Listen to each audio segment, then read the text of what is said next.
First John chapter 2 verse 17. And the world is passing away, and the lust of it. But he who does the will of God abides forever.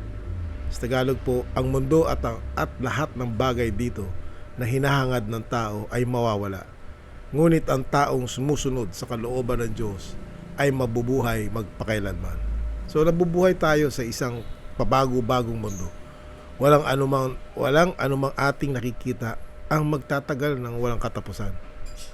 Ang mga ambisyon, mga pagnanasa at masidhing damdamin ng mga tao sa mundong ito na lubos na kasanayan sa oras at mga bagay ng laman ay maglalaho sa huli.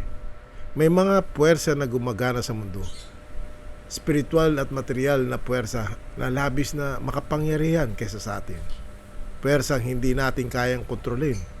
Tayo ay tulad lamang ng isang maliit na butil na hinihila ng agos sa ibabaw ng ilog.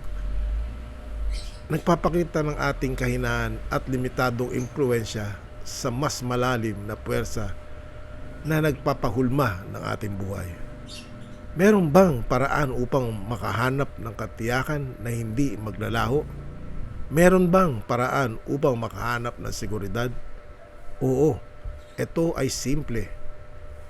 Ang kasagutan ay nakapaloob sa mga salitang ito. But the one who does the will of God abides forever. Ngunit ang taong gumagawa ng kalooban ng Diyos ay mananatili magpakailanman.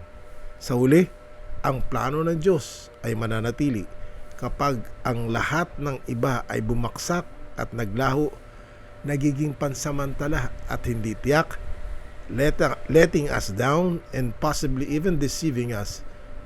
There is one constant, unwavering element: God's divine will. God holds ultimate control. He is the highest authority. Kapag ikaw ay sumusunod sa kalooban ng Diyos at ginagawa ang layunin ng iyong buhay na sundan ito, ikaw ay magiging katulad ng kanyang matibay, matatag at ligtas na kalooban.